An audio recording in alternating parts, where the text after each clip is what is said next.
자, 여러분 교재 237쪽 60번 문제가 되겠습니다.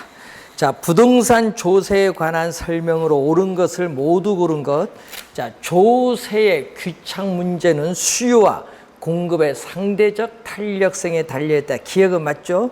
자, 수요가 완전 비탄력적이다. 자, 여러분 수직선이나 수평선이 나오면은 예외거든요.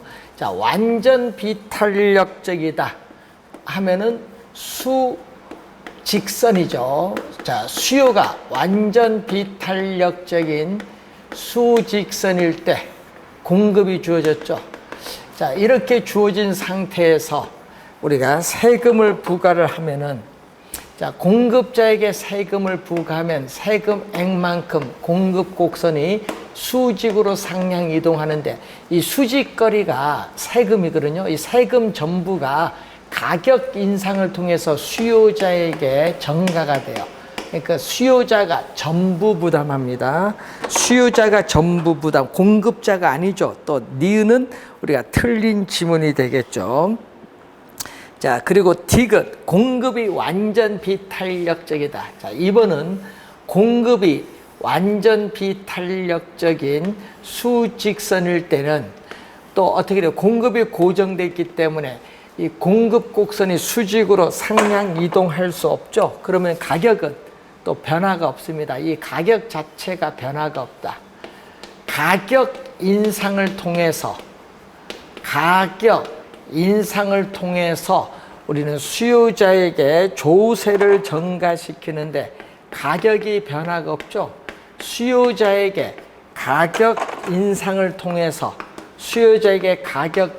통해서 조세를 전가시킬 수 없기 때문에 누가 다 부담을 하죠? 공급자가 전부 부담합니다. 그래서 공급자가 조세를 전부 부담. 자, 시험 문제는 요 공급이 완전 비탄력적일 경우를 자주 출제하죠. 주의해야 되겠죠. 디귿도 틀렸고, 네 번째, 수요가 탄력적일수록 소비자 부담은 작아지죠. 그래서 우리 암기할 때 수요가 탄력적이면 수요자가 세금 부담을 적게 하기 때문에 유리하다. 이걸 꼭 암기하고 있어야겠죠. 수요가 탄력적이면 수요자가 세금 부담을 적게 하기 때문에 유리. 네 번째 맞고, 다섯 번째, 수요가 비탄력적이라는 것은 공급이 탄력적이죠. 공급이 탄력적일수록 공급자가 세금 부담을 작기 때문에 유리하다. 그래서 니을 미음은 맞습니다. 그래서 4번 정답, 기역 니을 미음이 우리가 해당이 되겠죠. 자, 61번. A 지역 아파트의 공급 곡선은 비탄력적이고 수요 곡선은 우하향한다. 정부가 아파트 매도자에게 양도차익의 50%를 양도소득세로 부과하였다. 귀착에 대한 설명. 여러분, 공급 곡선이 이렇게 완전 비탄력적인 수직선이다. 자, 이때 매도자에게 양도차익의 50%를 부과하더라도 가격은 변화가 없기 때문에 수요자에게 조세를 전가시킬 수 없죠. 누가 다 내야 돼? 공급자인 매도자가 전액 부담해야 됩니다. 공급자인 매도자가 전액 부담. 따라서 3번 정답이 되겠습니다. 자, 3번 정답이고, 자, 우리가 3번 문제로 갑니다. 자, 현재 임대주택 시장에서 수요 곡선과 공급 곡선은 우리가 다음과 같이 주어졌다. 자, 수요 곡선은 기울기가 좀 급하죠. 자, 기울기 급한 비탄력적, 공급 곡선은 완만한 탄력적이다. 자, 이렇게 지금 주어졌죠. 자, 이게 P0, Q0는 부과 전입니다. 자, 문제는 정부가 임대주택에 대해서 재산세를 부과하면은 재산세 부과액만큼 공급 곡선이 수직으로 상향 이동하는데, 새로운 균형점에서 가격은 상승을 하죠. 그래서 이 부분은 어떻게 돼요? 거래량은 감소를 하는데 이 부분은 가격 인상을 통해서 누가 부담하죠? 수요자가 부담한다. 가격 인상을 통해서 수요자가 부담을 하고, 이 부분은 우리가 공급자가 부담을 하는 부분이 되겠다. 공급자가 부담을 하는 부분이 되겠다는 내용이죠. 자, 시장에서의 공급 곡선은 변화가 없는 게 아니라 수요 곡선은 변화가 없고 공급 곡선은 세금액만큼 수직으로 상향 이동하죠. 1번 틀렸고, 시장에서는 임대료가 종전보다 인하가 아니라 인상되며 공급량은 종전보다 감소하겠죠. 임대료의 변화에 대해서 주택 임대인보다 임차인이 더 민감하게 반응한다가 틀렸죠.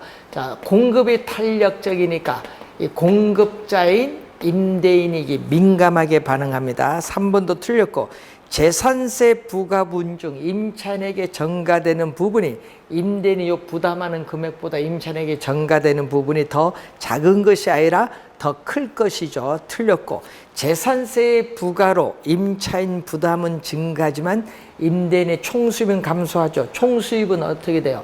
요 금액이죠. 총수입은 이 금액. 자, 요 임대인이 실제 받는 거와 거래량 곱한 이 변적이 총수입이잖아요. 원래는 재산세가 부과되기 전에는 요거죠. 요 면적이 총수입인데 요 면적보다는 작아져요. 그래서 어떻게 돼요? 5번 정답이 되겠습니다. 자, 5번 지문 정답. 자, 64번 문제로 갑니다. 양도소득세의 중과세에 따르는 수요 공급의 변화에 관한 설명으로 틀린 것은 양도소득세의 중과세가 오히려 주택 가격을 상승시킨다는 양도소득세의 주택 공급 동결 효과 이론도 있다. 자, 양도소득세 중과세로 인해 주택 가격 상승 효과가 나타나는 이유는 장래 시장에 공급되는 주택의 수가 줄어 주택 공급 여건이 나빠질 것이라는 예상 때문이다. 자, 양도소득세 중과세로 인해서 주택 공급이 동결되어 주택 가격이 상승되는 정도는 양도소득세 세율의 높낮이와도 밀접한 관련을 가지고 있습니다. 양도소득세 중과세로 인해서 주택 공급이 동결되면은 수의 가격 탄력성이 클수록, 자, 클수록 밑줄, 클수록은 뭐다? 탄력적이죠. 탄력적. 자, 수요 곡선이 기울기가 급하면 비탄력적이고 기울기가 완만하면 탄력적입니다. 자, 여기서 얘기죠. 자, 거기에 수의 가격 탄력성이 클수록 탄력적인데 주택 공급 감소에 따르는 어떻게 그래요?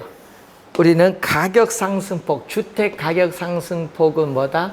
우리는 어떻게 돼? 클수록 탄력적일수록은 작아지겠죠. 탄력적은 이렇게 작아지는 거. 자, 탄력적은 작아진다. 주택 공급 감소에 따른 주택 가격 상승폭이 커지면 하면 안 되고 작아지며 또 수의 가격 탄력성이 작을수록 밑줄, 작을수록은 비탄력적일수록 주택 공급 감소에 따른 가격 상승폭은 커진다. 바뀌었죠? 4번 정답. 양도소득세의 중과세로 인한 주택 공급 동결의 효과를 현재의 부동산 시장 상황에서 실증적, 계량적으로 입증하기가 사실상 쉽지 않다는 그러한 내용이 되겠습니다. 자, 그래서 정답은 4번이 정답이 되겠습니다. 자, 66번 문제로 가겠습니다. 자, 부동산 조세에 관한 설명으로 틀린 것은 조세 부과는 수요자와 공급자 모두에게 세금을 부담하게 하나 상대적으로 가격 탄력성이 낮은 쪽. 자, 여러분, 가격 탄력성이 낮은 쪽, 낮은 애 밑줄, 낮은 쪽은 비탄력적이죠. 비탄력적일수록 세금을 더 많이 부담한다. 맞는 지문이 되겠죠. 자, 낮은은 비탄력적이고 비탄력적에서 세금을 많이 부담하고 반대로 탄력적일수록 세금을 적게 부담합니다. 양도소득세가 중과되면은 주택 공급의 동결 효과로 인해서 주택 가격이 하락한다. 밑줄. 하락한다가 아니라 상승할 수도 있다. 2번 정답. 수요 곡선이 완전 탄력적이다. 자, 수요 곡선이 완전 탄력적이라면은 우리는 공급자에게 세금을 부과하더라도 조세의 증가는 안 나타나겠죠. 자, 완전 탄력적인 수평선일 때 우리는 세금을 부과를 하더라도 가격은 변하지 않죠. 세금을 부과하더라도 우리가 가격은 변하지 않아요. 가격은 변하지 않기 때문에 수요자에게 가격 인상을 통해서 조세를 증가시킬 수 없습니다. 맞는 질문. 헨리 조지의 주장이죠. 자, 헨리 조지의 사상인데, 자, 이 헨리 조지의 주장에 의하면은 이 토지는 공급이 완전 비탄력적이다. 자, 완전 비탄력적인 수직성, 공급이 고정되어 있기 때문에 토지에 대한 이 보유세를 부과하더라도 이 토지 공급량 작죠. 여러분 세금을 부과시키면 공급량이 감소합니다. 세금을 부과시키면 공급량이 감소하는데 이 공급량 자체는 불변, 고정돼서 변화가 없다. 자, 고정돼서 변화가 없다. 자, 그렇기 때문에 이 토지 시장에서 자원 배분의 왜곡을 초래하지 않는다. 자, 토지 시장에서 자원 배분에 우리가 왜곡을 초래하지 않는다. 이런 세금을 효율적인 세금이다. 자, 효율적인 세금이라고 하죠. 여기에 몇 번? 우리는 4번 설명이고, 부동산 조세는 주택 문제를 해결하는 기능을 가지고 있죠. 호화주택에 대해서는 세금을 중과세함으로써 이 호화주택 건축을 억제하고, 임대주택 건설에 대해서는 세금을 감면함으로써 임대주택 건설을 촉진함으로써 주택 문제를 해결하는 기능을 가지고 있습니다. 따라서 2번이 정답이 되겠죠. 자, 67번.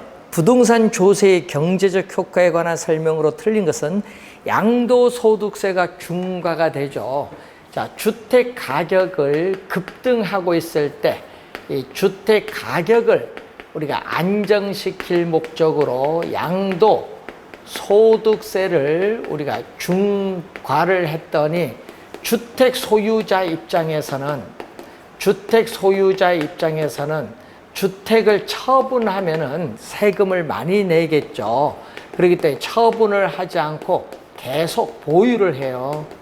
자, 보유를 하기 때문에 이 주택 공급이 오히려 줄어든다. 시장에 팔려고 내놓은 주택이 점점 줄어드는 이 동결 효과가 발생하죠. 주택 공급이 오히려 줄어드는 주택 이 공급의 동결 효과. 자, 이 동결 효과로 인해서 우리는 주택 가격이 오히려 우리는 상승할 수도 있다. 오히려 주택 가격이 상승할 수도 있다라고 하죠. 상승할 수도 있다. 자, 여기 1번. 임대주택에 재산세가 부과되면은 부과된 세금은 장기적으로 우리는 임대료 인상을 통해서 임차인에게 전가될 수 있습니다. 자, 공급의 가격 탄력성은 탄력적인 반면 수의 가격 탄력성은 비탄력적인 상황에서 공급자에게 세금이 부과되면은 공급이 탄력적이니까 공급자는 세금을 적게 부담합니다. 더 많은 세금을 부담합니다 하니까 틀렸죠. 더 많은의 밑줄. 공급자는 수요자보다 더 적은 세금을 부담합니다. 3번 정답. 토지 이용을 특정 방향으로 유도하기 위해서 정부가 토지 보유세를 부과할 때는 토지 용도에 따라 세금을 달리 부과를 해야 된다. 그래서 4번 맞고, 토지 공급 곡선이 완전 비탄력적인 상황에서는 토지 보유세를 부과하더라도 자원 배분의 왜곡을 초래되지 않습니다. 맞는 지문이 되겠죠. 자, 68번 문제로 갑니다. 부동산 조세에 관한 설명으로 틀리는 것은 소유자가 거주하는 주택에 재산세를 부과하면은 어떻게 돼요? 주택 수요량은 감소하고 주택 가격은 상승을 하게 되죠. 자, 맞는 지문이 되겠죠. 자, 임대주택에 재산세를 부과하면 또 임대주택 공급량 감소하고 임대료 상승합니다. 주택의 취득세율을 낮추면은 주택 취득에 따른 세금 부담이 낮아지니까 수요는 증가하고 주택 공급의 동결 효과란 가격이 오른 주택 소유자가 양도소득세를 납부하기 위해서 주택 처분을 적극적으로 추진함으로써 주택 공급이 증가하는 효과가 아니죠. 여러분 아까 처분을 하지 않고 계속 보유하면서 주택 공급이 줄어드는 효과죠. 4번 정답. 자, 토지 공급의 가격 탄력성이 제로다. 제로인 경우는 요 얘기죠. 완전 비탄력적일 때는 토지 공급의 가격 탄력성이 제로인 경우, 이 경우에는 어떻게 돼요? 공급자인 토지 소유자가 조세를 전부 부담합니다. 토지 소유자, 공급자가 조세를 전부 부담한다. 그래서 맞는 지문으로서 4번이 틀린 지문이 되겠습니다. 자, 이제 투자론 문제가 최근에 정책 이론을 많이 내기 때문에 투자 이론이 한두 문제 비중이 좀 줄어들었다 이렇게 생각하시면 되는데, 자, 최근에 계속 우리 작년에도 이론 나왔었죠. 이 지렛대 효과 또는 레버리지 효과가 나오죠. 자, 지렛대 효과. 자, 레버리지 효과라고 합니다. 반드시 뭐를 이용해야 돼요? 우리는 부동산을 취득을 하는데 총 투자한 자본이 있겠죠. 총 투자한 자본에서 반드시 타인 자본, 차입금을 이용해야 된다. 반드시 우리 타인 자본, 이 차입금을 반드시 이용을 해야 된다. 반드시. 이 차입금, 타인 자본을 반드시 이용을 한다. 타인 자본 차입금을 반드시 이용해서 부채 비율이 변하는 거죠. 자, 부채 비율은 이 타인 자본을, 부채를 얼마 이용하느냐. 자, 타인 자본, 부채를 얼마 사용하냐에 따라서 내가 투자한 금액, 자기 자본이 달라지겠죠. 자기 자본. 이 지분이죠. 지분에 대한 부채 비율인데 부채 비율이 증가할 수도 있고 감소할 수도 있는데 이 부채 비율의 변화에 따라 이 지분 수익률에 영향을 줄 수 있다. 자, 지분은 요 앞에 수익률 앞에 지분이 분모로 오는 거죠. 그래서 지분 또는 지분 투자액이라고 하죠. 지분 또는 지분 투자액이 지분에 대한 대가, 자기 자본에 대한 대가인 세전, 현금 흐름을 묻는 건데 이 세전 현금 흐름은 영업소득, 순수익이죠. 영업소득에서 대출금에 대한 부채 서비스의 원리금 상환액을 공제해주면 되겠죠. 자, 1번 문제로 갑니다. 레버리지 효과에 관한 설명으로 틀린 것은 레버리지 효과란 타인 자본을 이용을 할 경우에 부채 비율의 증감이 자기 자본, 지분 수익률에 미치는 효과. 1번 개념이죠. 자, 2번, 3번, 4번은 여기에 대한 얘기인데, 자, 이 레버리지 효과는 크게 이 수익금, 금액은 요즘 갭 투자죠. 전세금을 안고 주택을 매입을 하는 경우를 의미하고, 여기서 수익률, 자, 작년에도 여기서 또 출제했죠. 수익률 레버리지 효과는 크게 정의 레버리지 효과, 중립적인 레버리지 효과, 부의 레버리지 효과, 이렇게 크게 세 가지로 나누어 볼 수 있습니다. 자, 정의 레버리지 효과는 총 자본 수익률이 저당 수익률보다 높을 때 발생하죠. 맞는 지문인데, 자, 이때 지분 수익률, 자, 지분 수익률이 종합수익률은 총 투자 수익률을 얘기하는데 이 종합수익률이고, 저당 금융기관에 있어서의 저당 수익률은 대출 이자율, 차입 이자율, 대출 이자율을 말하는데, 자, 이런 경우를 우리는 플러스, 자, 이런 경우는 중립적, 부동 방향, 이런 경우는 바로 뭐죠? 부의 레버리지 효과. 자, 그래서 2번에 총 자본 수익률이 종합 수익률이죠. 그래서 우리는 종합 수익률은 총 투자 수익률 또는 총 자본 수익률을 의미하는데, 이때 이 앞에 나오는 요거죠. 총 투자, 총 자본이 분모로 가죠. 이 총 투자한 금액 또는 총 투자한 자본에 대한 순 영업소득이 차지하는 비율을 얘기하죠. 이게 종합수익률이 저당 수익률보다 클 때 정의 레버리지, 중립적 레버리지는 이 부채 비율이 변하다. 여러분, 부채 비율이 변화를 하여도 이 자기 자본 수익률, 이 자기 자본 수익률이 변하지 않는 경우다. 자기 자본 수익률이 부채 비율이 변해도 자기 자본 수익률 자체가 변하지 않는 경우를 중립적 레버리지. 부의 레버리지 효과란 이 부채 비율이 클수록, 즉 대출, 타인 자본, 대출금이 많아질수록 자기 자본 수익률이 오히려 요게 하락을 하는 거예요. 자기 자본 수익률이 오히려 하락을 해서 대출 이자율보다 낮아지는 경우를 얘기하죠. 자, 정의 레버리지 효과를 예상하고 투자했을 때 부채 비율이 커질수록 경기 변동이나 금리 변동에 따른 투자 위험은 증가합니다. 감소하는 것이 아니라 증가한다. 5번 정답이 되겠습니다. 자, 2번 부동산 투자에서 레버리지 효과에 관한 설명으로 틀린 것. 총 투자 수익률에서 지분 수익률.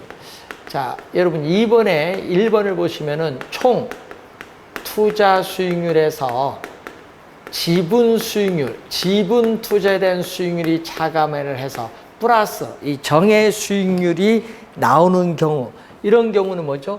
총 투자 수익률이 지분 수익률보다 크잖아요. 이때는 뭐 부죠, 부의 우리가 레버리지 효과가 발생하죠. 부의 레버리지 효과. 그래서 1번 정답이 되겠고, 차입 이자율, 대출 이자율이 총 투자 수익률보다 높은 경우는 요 얘기죠.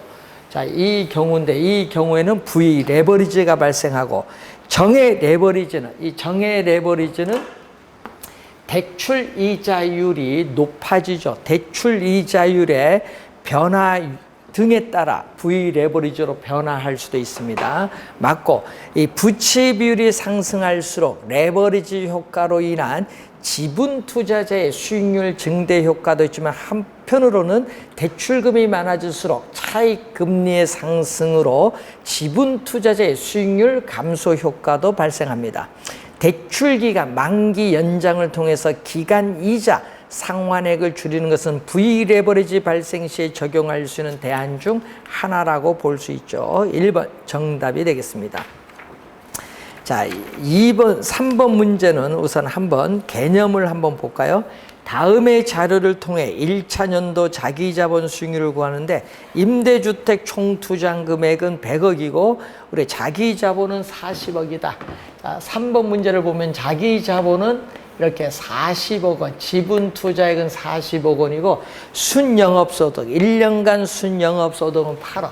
자, 1년간 순영업소득은 8억 원인데, 자, 거기에 대출 조건을 보면 연이자율 5%, 5년 거치, 여러분 5년 거치 동안에는 이자만 발생을 합니다. 원리금 균등 상환 조건인데 5년 거치는 이자만 발생합니다. 연이자율 5%인데 대출 금액 60억이죠. 자, 대출 금액 60억에 이자 몇 프로? 5%만 곱해준다. 이 5% 곱해준 이게 바로 뭐죠? 이자다. 이자. 왜? 5년 거치 기간 동안 이자만 지급을 해야 되니까. 그리고 1년간 주택 가격 상승률 몇 프로? 3%. 자, 100억 원이죠. 임대주택 가격은 100억인데 1년간 주택 가격이 3% 상승했다. 자, 그러면 요거 3억이죠. 요것도 3억. 3억 없어지니까 얼마? 5분의 1이죠. 5분의 1 곱하기 100. 5분의 1 곱하기 100을 하니까 20%가 되겠죠. 20%. 자, 그래서 정답은 3번 지문이 정답이 되겠습니다.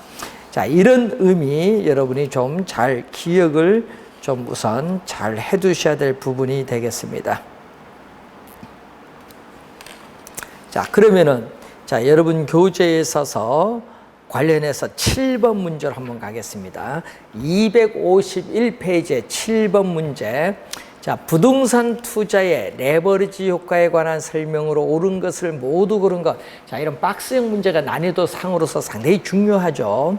자, 타인 자본의 이용으로 레버리지 부채를 활용하면 위험이 감소되는 것이 아니라 부채를 활용하면 위험이 증가를 합니다. 부채를 활용하지 않을 때에 비해서. 기억 틀린 지문. 니은 대부 비율이 50% 나오는데, 자, 여러분 7번의 니은을 설명하기 위해서는 바로 이런 의미겠죠. 자, 7번의 니은 지문 설명할 때는 총 투자한 금액에 따르는 수익률, 자기 자본,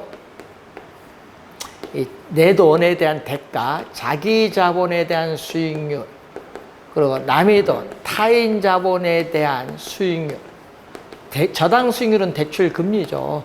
여기다가 가중 지역은 내 돈에 대한 대가, 남의 돈에 대한 대가를 해서 총 투자한 대가가 나와야 되는데, 여기 뭐죠? 지분 비율, 가중치인 지분 비율. 이런 가중치인 대부 비율을 의미하죠. 자, 여기서 지분 비율과 대부 비율을 더해주면 얼마다? 1이다. 1. 자, 1인데 대부 비율이 50%다. 자, 대부 비율이 50%면 50% 0.5면 지분 비율도 50% 0.5다. 자, 관련해서 자, 총 투자 수익률. 자, 총 투자 수익률, 총 자본 수익률은 10%. 10%가 주어졌고, 자, 지분 수익률 곱하기 0.5가 되겠고, 자, 대출 금리, 저당 수익률 8% 곱하기 또 0.5가 되겠죠. 그럼 이게 몇 프로죠? 4% 넘어가면 6%가 돼요. 6%는 우리가 지분 수익률 곱하기 0.5. 그럼 양변을 우리가 0.5로 나눠주면 되겠죠. 그래서 지분 수익률은 0.5로 나눠주니까 0.5분의 6%가 돼서 5분의 분모분자 10을 곱하면 60%죠. 자, 60% 5로 나누니까 12%. 그래서 2번 맞는 지문이 되겠습니다. 자, 2번 맞는 지문. 자, 3번 디귿. V 레버리지 효과가 발생할 경우에 부채 비율을 낮추는 것이 아니라, 자, V 레버리지 효과가 발생할 경우에 뭐를? 우리는 대출 이자율이 높으니까 대출 이자율을 낮춰야겠죠. 대출 이자율을 낮추어서 정의 레버리지 효과로 전환될 수 있습니다. 디귿 틀린 지문. 총 자본 수익률과 저당 수익률이 똑같다, 이 얘기죠. 자, 총 자본 수익률과 저당 수익률이 똑같을 경우에는 지분 수익률도 변화가 없다. 이 지분 수익률에 영향을 미치지 못하죠. 이게 서로 같을 수밖에 없잖아.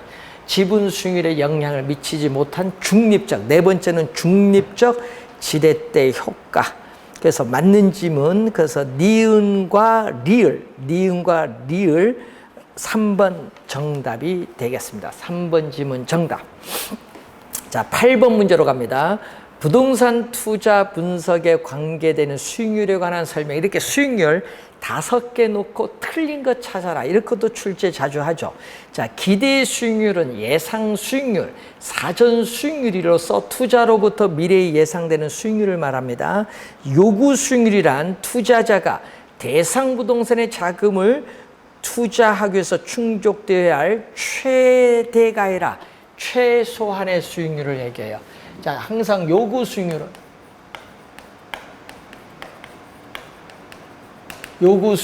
최소한의 수익률이다. 최대가 아니라는 거. 자, 요구 수익률은 항상 주의해야 돼요. 최대가 아니라 최소한의 수익률로서 우리 무슨 거냐면 투자 안에 기회비용을 나타낸다. 투자 안에 기회비용을 나타내면서 시간에 대한 비용, 위험에 대한 비용 둘 다 가지고 있습니다. 자, 그래서 2번 정답, 3번 실현 수익률이란 투자가 이루어지고 난 이후에 현실적으로 달성된 수익률을 의미하며 실제 수익률 사후 수익률 또는 뭐를 의미하죠? 과거에 이미 달성되었기 때문에 역사적 수익률이라고도 한다. 역사적 수익률이라고도 한다. 자, 네 번째, 무위험 수익률이란 장래 기대되는 수익이 확실에 동그라미, 확실한 경우의 수익률로서 예를 들면 국채 수익률을 얘기하죠. 자, 내부 수익률은 미래에 예상되는 현금 유입의 현재 가치와 예상되는 현금 유출의 현재 가치를 동일하게 하는, 자, 밑줄은 동일하게 하는, 서로 같게 만드는 할인율, 내부 수익률 개념이죠. 이건 뒤에 가서 또 배우게 됩니다.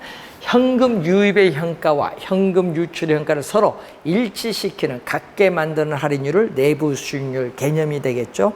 자, 9번 문제로 가면은 수익률에 관한 설명으로 틀린 건데 1번은 기대 수익률, 2번은 실현 수익률, 3번 요구 수익률은 아까 얘기했죠. 최소한의 수익률을 얘기하는데 4번 지문 보십시오. 거기에 9번에 4번 지문 보시면은 자, 부동산 가치는 부동산 소유에서 비롯되는 장래 기대되는 수익을 현재의 가치로 환원한 값인데 현재의 가치로 환원하는 할인율로서 요구 수익률을 사용한다 얘기죠. 이때 장래 기대되는 수익의 흐름이 주어졌을 때 요구 수익률이 상승. 자, 이 장래 기대되는 수익의 흐름이 주어졌다는 것은 여기에 변화가 없다는 거죠. 변화가 없을 때 요구 수익률이 크면 부동산 가치는 하락을 하죠. 자, 맨 끝에 상승한다가 아니라 하락한다. 따라서 4번 정답. 투자자의 요구 수익률은 체계적 위험이 증대됨에 따라 상승한다. 맨 끝에 체계적 밑줄, 맨 끝에 상승한다. 맨 끝에 상승한다. 밑줄. 뭐 박스를 줄까요? 자, 요구 수익률은 위험을 전혀 수반하지 않을 경우에 얻을 수 있는 무위험률에다가 이 증대되는 시장의 위험에 대한 대가인 위험 할증률인데 이때 이 위험은 바로 피할 수 없는 위험, 체계적 위험이죠.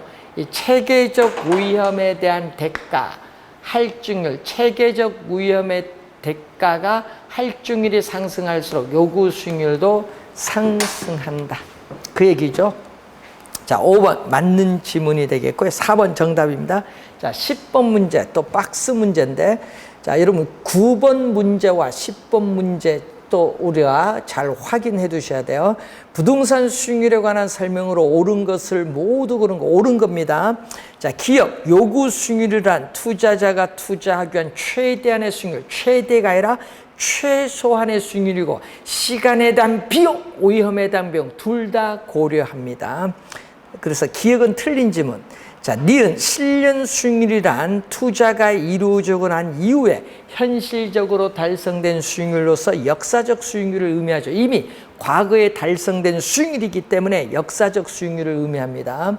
자, 세 번째, 기대 수익률이 요구 수익률보다 높으면 자, 기대 수익률이 요구 수익률보다 높다. 자, 디귿에 보시면은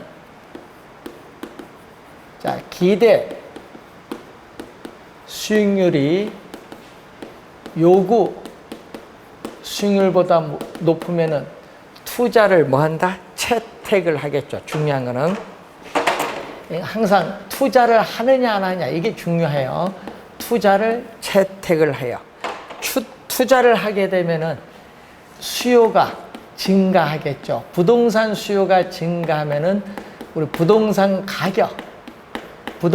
가격이 상승을 해요. 그러면 기대 수익률은 부동산 가격에 대한 순수익과의 비율이에요. 부동산 가격에 대한 순수익인데 순수익은 안정적인데 부동산 가격 투자 금액이 이전보다 많아지면 기대 수익률은 하락을 하죠. 기대 수익률이 요구 수익률과 서로 뭐 할 때까지 서로 같을 때까지 기대 수익률은 하락을 합니다. 맨 끝에 기대 수익률이 상승한다니까 틀린 지문. 따라서 2번 니은만 옳은 지문이 되겠죠. 자, 11번 문제로 갑니다. 위험과 수익의 관계에 관한 설명으로 틀린 것. 투자자가 부담하는 위험이 크면 클수록 투자자가 요구하는 수익률도 커진다. 위험과 수익의 이 같은 관계를 위험 수익의 상쇄 관계라고 하죠.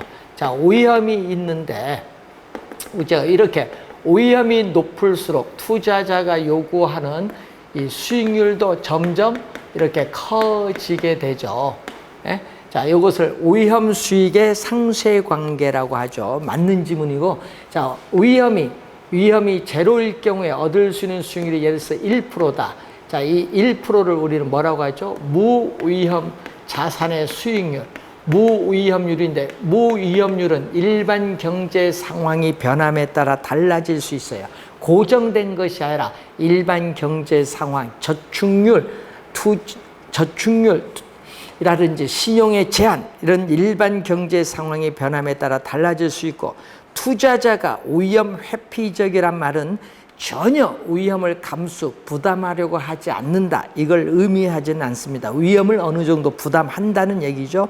위험과 가치는 비례관계에 있다. 자, 여러분 요 수식에서 요 4번 수식에서 위험이 높을수록, 자, 시장에서 투자자가 부담하는 위험이 높을수록 이 요구 수익률도 상승을 하죠. 자, 요구 수익률이 상승하니까 부동산 가치는 하락을 하죠. 하락을 하니까 위험과 부동산 가치는 반대로 변동하는 뭐죠?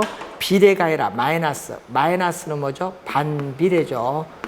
비례가 아니라 마이너스 반비례입니다. 반비례. 그래서 틀린 질문 4번 정답. 투자자가 위험을 전혀 부담을 하지 않고 기대할 수 있는 수익률은 무위험률인데, 무위험률은 뭐에서? 위험 조정 할인율. 요구 수익률인 위험 조정 할인율에서 위험 할증률을 뺀 게 무위험률이죠. 그래서 5번 맞는 지문이 되겠습니다. 자, 13번, 우리가 12번 문제로 갑니다. 부동산 투자의 위험과 수익에 관한 설명으로 틀린 것은, 자, 투자자가 위험 회피형이라면 위험이 증가할 때 요구 수익률을 높입니다. 낮추는 것이 아니라 요구 수익률을 높인다. 1번 정답이고, 투자 결정은 기대 수익률과 요구 수익률을 비교함으로써 이루어지는데, 투자자는 투자 대안의 기대 수익률이 요구 수익률보다 큰 경우는 투자를 채택하죠. 자, 요구 수익률이 기대 수익률보다 크다. 자, 반대로 이 요구 수익률이 기대 수익률보다 크면은 투자를 하지 않죠. 그래서 투자를 하지 않습니다.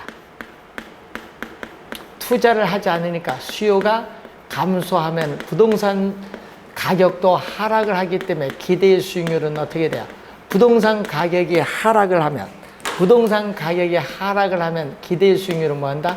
상승을 하죠. 맨 끝에 상승이 포인트죠. 맞고, 부동산 투자에서 일반적으로 이렇게 위험이 높을수록 수익률도 높죠. 그래서 일반적으로 위험과 수익은 비례관계에 있다. 일반적으로 위험과 수익은 비례관계에 있다. 자, 투자자가 부담하는 위험이 높을수록 요구하는 기대 수익도 높은데, 이게 같은 방향으로 변동하죠. 같은 방향으로 변동할 때를 플러스 또는 비례관계라고 하는데, 이것을 위험 수익의 상쇄 관계라고 하죠. 자, 위험 수익의 상쇄 관계를 나타내죠. 자, 4번 맞고 5번. 위험 추구형 투자자는 높은 수익을 획득하기 기회를 얻기 위해서 위험을 기꺼이 부담하는 사람을 위험 추구형 투자자, 위험 선호형 투자자라고 하죠. 자, 우리가 위험의 유형을 보면은, 자, 부동산 투자에 따르는 위험의 유형을 보면은 이 사업상 위험이 있죠. 자, 부동산 투자 사업 그 자체에서 발생하는 수익성에 관련된 위험으로서 이 시장 위험, 운영에 따르는 위험, 그리고 우리가 정치적 위험이 있습니다. 자, 그러면은 13번 사업상 위험에 해당하는 걸 보면은 사무실 관리, 근로자의 파업, 영업 경비 변동 등으로 수익성의 불확실성이 나타나는 위험은 무슨 위험? 운영 위험이죠. 1번은 운영 위험이니까 사업상 위험에 해당합니다. 바로 1번 정답. 2번은 부채의 비율이 크면 클수록 지분 수익률이 커질 수도 있지만 부담을 해야 될 위험도 그만큼 커진다. 여러분 2번은 금융 위험. 자, 2번 지문은 금융 위험을 얘기해요. 3번 부채가 많으면 많을수록 원금 이자에 대한 채무 불이행의 가능성이 높아지면 파산할 위험도 더 커지게 된다. 이것도 금융 위험.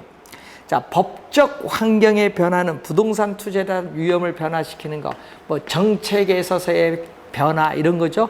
법적 위험이죠. 자, 4번은 법적 위험. 물가의 전반적인 상승으로 인플레이션이 심화되면은 대출 원금의 실질 가치가 하락을 하게 된 위험을 안게 되는데 이것을 인플레이션 위험. 자, 여러분 5번 지문은 인플레이션 위험을 얘기합니다. 자, 14번 문제로 갑니다. 다음과 같은 이유들로 인해서 나타나는 부동산 투자 위험, 근로자의 파업 가능성, 관리자의 관리 능력, 우리가 영업경비 증가, 임대료 연체, 이것은 바로 무슨 위험? 운영상에 발생하는 위험이다. 예? 운영 위험이고 또 주의해야 할 게 있죠.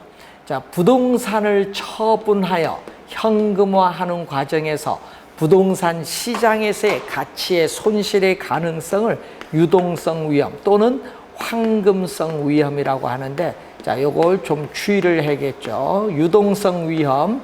자, 위험의 유형인데 여러분 27회, 23회, 27회, 29회 냈는데 이제 여러분 30회, 31년에 출제하지 않았기 때문에 원래 출제 가능성은 좀 있겠죠. 그래서 위험의 유형 좀 우리가 다시 한번 우리가 확인을 좀 해두시면 되겠습니다. 자, 그리고 여러분 교재 우리 256페이지에 위험의 정가와 관련한 위험의 관리 처리 방법은 우리가 다음 시간에 우리가 정리를 하도록 하겠습니다. 수고 많으셨습니다.